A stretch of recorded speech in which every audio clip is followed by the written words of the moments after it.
Hello students, तो आज हम लोग पढ़ने जा रहे हैं एस ब्लॉक एलिमेंट्स के बारे में। यहाँ पर हम लोग कुछ फनी ट्रिक्स भी देखेंगे जिसके थ्रू हम एस ब्लॉक एलिमेंट्स को रिमेंबर कर पाएँ। तो चलिए स्टार्ट करते हैं। तो सबसे पहले हमारे दिमाग में ये क्वेश्चन आता है कि एस ब्लॉक एलिमेंट्स क्या होते हैं। तो देखिए, वो सभी एलिमेंट्स जिनके लास्ट इलेक्ट्रॉन्स एस ऑर्बिटल में एंटर हो रहे हों, उन सभी एलिमेंट्स को हम क्या कहते हैं? S block elements. क्लियर होता है? अब देखिए, हम लोग ये जानते हैं कि जो एस ऑर्बिटल होता है उसके अंदर केवल कितने आते हैं? 2 इलेक्ट्रॉन ही आ सकते हैं। तो इसी कारण जो पीरियोडिक टेबल के फर्स्ट और सेकंड ग्रुप हैं, ये दोनों ग्रुप एस ब्लॉक से बिलोंग करते हैं। क्लियर होता है? अब हम यहाँ एस ब्लॉक एलिमेंट्स में केवल पीरियोडिक टेबल के 2 ग्रुप ही पढ़ेंगे, ग्रुप फर्स्ट और ग्रुप सेकंड। अच्छा, हम 2 ग्रुप क्यों पढ़ रहे हैं और 2 ही ग्रुप क्यों एस ब्लॉक में आ रहे हैं? क्योंकि देखिए, जब एक इलेक्ट्रॉन एस में एंटर हुआ तो वो S1 बना। अब दूसरा इलेक्ट्रॉन फिर इसमें एंटर हो गया तो S तो फुलफिल हो गया ना, मतलब उसमें 2 ही इलेक्ट्रॉन आ सकते हैं और वो फिर फिल हो जाएगा। अब अगला इलेक्ट्रॉन जब अगर उसमें आएगा, अगर अगला इलेक्ट्रॉन और आता है तो वो कहाँ पर जाएगा? p ऑर्बिटल में जाएगा। क्लियर है ना? ऑफ बाउ रूल से अगला इलेक्ट्रॉन p ऑर्बिटल में जाएगा और p ऑर्बिटल में जैसे इलेक्ट्रॉन एंटर हुआ तो उन एलिमेंट्स को हम क्या बोल देंगे? p block elements. और उनकी स्टडी हम p ब्लॉक एलिमेंट्स वाले लेसन में करेंगे। तो अभी यहाँ सबसे पहले हम लोग s ब्लॉक एलिमेंट्स के बारे में बात करते हैं। तो यहाँ पे हमको 2 ग्रुप पढ़ना है, ग्रुप फर्स्ट ग्रुप सेकेंड। तो ग्रुप फर्स्ट के अंदर जो एलिमेंट्स आते हैं पहले हम लोग उनके बारे में डिस्कस कर लेते हैं। तो कौन कौन से आते हैं यहाँ पर? Lithium, sodium, potassium, rubidium, caesium और फ्रांशियम। अब इन सारे एलिमेंट्स को याद करने के लिए एक फनी ट्रिक है, जहाँ पर हमको एक स्टोरी याद रखनी है। कि क्या याद रखनी है? कि जो एक लड़की है क्लास में, लीना, उसका रबर कहीं खो गया है। तो आपस में फ्रेंड्स लोगों में क्या बातें चलती है कि लीना का रबर कैसे फरार, मतलब लीना का रबर कैसे फरार हुआ। तो यहाँ पे ली से Li, ना से Na, कहाँ से K और रबर से Rb, ठीक है, कैसे से CS और फरार से Fr। तो ये ग्रुप फर्स्ट एलिमेंट्स हमको इजीली याद हो चुके हैं। उसी टाइप से हमको ग्रुप सेकेंड एलिमेंट्स के बारे में पढ़ना है, जहाँ पर हम किन किन एलिमेंट्स को पढ़ेंगे? Beryllium, magnesium, calcium, strontium, barium और रेडियम। यहाँ पर ध्यान रखना, ये बेरिलियम है और ये बेरियम है। क्लियर होता है? अब इन एलिमेंट्स को याद रखने के लिए, सीरीज से याद रखने के लिए एक हमको स्टोरी याद रखनी है। कौन सी स्टोरी? कि एक सर है, उनने एक ठेले वाले के पास एक मग देखा है, वो थोड़ा खराब सा है, तो वो उससे उसका कीमत पूछते हैं। तो वो ठेले वाला क्या बोलता है कि बेकार मग का सर 12 रुपया, मतलब बेकार मग का 12 रुपया। तो यहाँ पर देखिए, बेकार का मतलब BM, मग का मतलब MG, का CA, सर से SR और BA और RA, ये क्या हो गया? 12, इसका 12 हो गया। तो कितना इजी वे में हमने इन चीज़ों को लर्न कर लिया। अब आगे भी हम ऐसे ही इन चीज़ों को पढ़ेंगे। देखिए, अब हम लोग जो ग्रुप फर्स्ट एलिमेंट्स हैं उनको क्या बोलते हैं? अल्कली मेटल्स कहते हैं। क्यों अल्कली मेटल्स कहते हैं? क्योंकि ये वाटर के साथ रिएक्ट होके जो हाइड्रोक्साइड बनाते हैं और वो हाइड्रोक्साइड्स एल्कलाइन नेचर के होते हैं। अल्कलाइन नेचर मतलब बेसिक नेचर के होते हैं। उसी तरह से ग्रुप सेकेंड एलिमेंट्स जो होते हैं उन्हें हम अल्कलाइन अर्थ मेटल्स बोलते हैं। अब यहाँ हमने ये अर्थ क्यों यूज़ किया है, इसका भी रीज़न सुन लीजिए।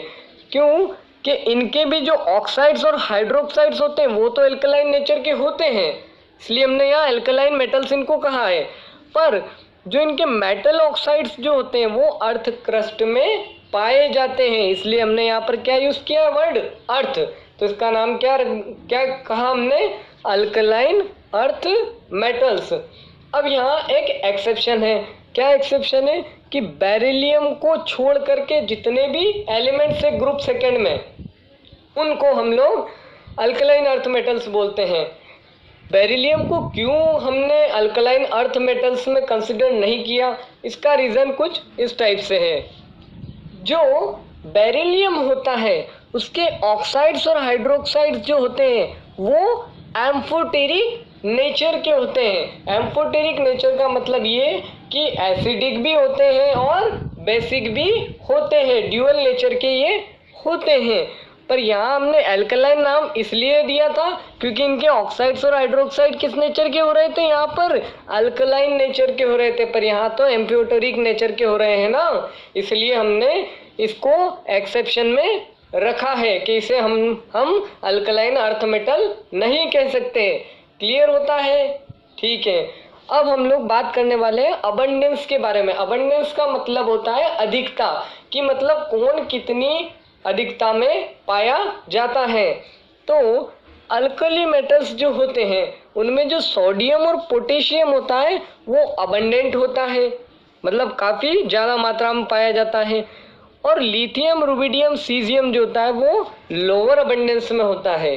और फ्रांशियम तो हाईली रेडियो एक्टिव मेटल है। अच्छा, रेडियो एक्टिव क्या होते हैं, तो वो एलिमेंट्स जो कंटिन्यूअस रेडिएशन को इमिट करते रहते हैं उन्हें हम रेडियो एक्टिव मेटल्स कहते हैं। अल्कलाइन अर्थ मेटल्स में अगर हम देखें तो ये जो बेरिलियम होता है ये रेयर होता है और रेडियम रेयरेस्ट मेटल है। अब हम लोग इन एस ब्लॉक एलिमेंट्स के जनरल इलेक्ट्रॉनिक कॉन्फ़िगरेशन की बात कर लेते हैं। तो सबसे पहले अगर एल्कली मेटल्स का हम जनरल इलेक्ट्रॉनिक कॉन्फ़िगरेशन देखें तो उसे हम लिखते हैं ब्रैकेट में सबसे पहले नोबल गैस और फिर NS1। वैसे अल्कलाइन अर्थ मेटल्स का हम कैसे लिखते हैं, बिल्कुल सिंपल है, इसे भी हम रिलेट करेंगे। यहाँ पर भी हम नोबल गैस लिखते हैं और फिर NS2, क्योंकि यहाँ पर एक इलेक्ट्रॉन था, अब एक इलेक्ट्रॉन और आ गया है तो यहाँ NS1 से NS2 हो गया है। अब ये नोबल गैस का क्या फंडा है, तो बिल्कुल सिंपल सा फंडा है कि हमें उस एलिमेंट्स के एटॉमिक नंबर को पहले तो देखना है और उस एलिमेंट्स के एटॉमिक नंबर के पीछे या उसके सबसे क्लोज कौन सी नोबल गैस आ रही है उसको हमको ब्रैकेट में लिख देना है। जैसे एग्जांपल के लिए हमने Li3 को लिया, Li का एटॉमिक नंबर क्या है, 3 है, 3 एटॉमिक नंबर है। अब हमको पता है नोबल गैसेस कौन सी जिसका एटॉमिक नंबर 3 से कम हो, तो कौन सी ऐसी, हीलियम है, बिल्कुल है। तो हमने क्या किया, हीलियम को ब्रैकेट में लिखा और यहाँ पर 2s1 लिख दिया। अब यहाँ पे S1 तो समझ आता है कि यहाँ से लिखा। अब ये N की वैल्यू हम लोग कहाँ से निकालें, तो देखो इसकी भी एक अगर हम ट्रिकी वे में चलें तो हम लोग जानते हैं कि लिथियम कौन से पीरियड में आ रहा है, पीरियोडिक टेबल के कौन से पीरियड में आ रहा है, सेकेंड पीरियड में आ रहा है ना, इसलिए ये 2s1। वैसे ही सोडियम कहाँ आ रहा है, थर्ड पीरियड में 3s1। वैसे ही ये फोर्थ पीरियड में, ये फिफ्थ में। तो यहाँ हमको ऐसे लिख देना है और S1 तो इसका जनरल इलेक्ट्रॉनिक कॉन्फ़िगरेशन में हमको पता ही है। अब यहाँ हेलोजेंस की जैसे बात अगर हम एक और एग्जांपल लें तो सोडियम का 11 एटॉमिक नंबर। अब 11 के पहले नोबल गैस कौन सी आ रही है, हमको पता है कि नियॉन आती है जिसका एटॉमिक नंबर क्या होता है, 10 होता है।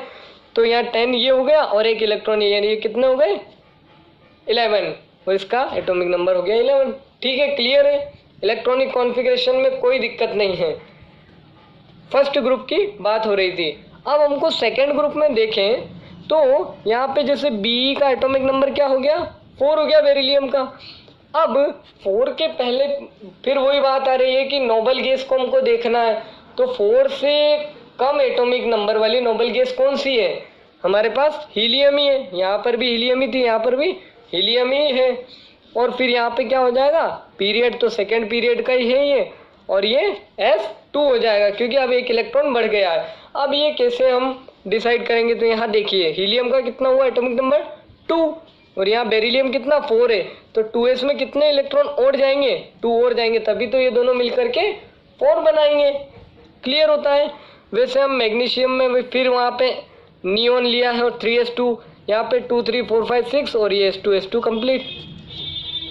ठीक है, बिल्कुल क्लियर है। आगे बढ़े। Diagonal relationship. तो ये जो एलिमेंट्स होते हैं ग्रुप फर्स्ट और ग्रुप सेकेंड के एलिमेंट्स, इनके जो फ्रंट वाले एलिमेंट्स होते हैं, जैसे अगर हम बात करें कि यहाँ पर ये लिथियम के सामने बेरिलियम है, तो ये दोनों जो होते हैं एलिमेंट्स, इनकी प्रॉपर्टीज क्या सिमिलर नहीं होती, ये कुछ डिफरेंट प्रॉपर्टी शो करते हैं ये लिथियम और बेरिलियम। परंतु इनके जो डायगोनली प्रेजेंट होते हैं एलिमेंट, उनसे इनकी प्रॉपर्टी क्या होती है, सिमिलर होती है, काफ़ी सिमिलरिटीज शो करते हैं। और इसी सिमिलरिटीज को हमने नाम क्या दिया है, डायगोनल रिलेशनशिप। मतलब जो डायगोनली एलिमेंट प्रेजेंट हैं उनकी प्रॉपर्टी सिमिलर होगी। वैसे जैसे ये लिथियम के डायगोनल में कौन है, मैग्नीशियम। सोडियम के डायगोनल में कौन है, बेरिलियम। और एक चीज़, अब बेरिलियम के डायगोनल में एक और चीज़ है, पी ब्लॉक का एलिमेंट कौन, एल्यूमिनियम, तो उससे भी ये डायगोनल रिलेशनशिप शो करेगा। क्लियर होता है डायगोनल रिलेशनशिप क्या होती है। ठीक है, अब हम लोग ये समझ लेते हैं कि ये डायगोनल रिलेशनशिप क्यों शो कर रहे हैं, क्या ऐसा रीज़न है।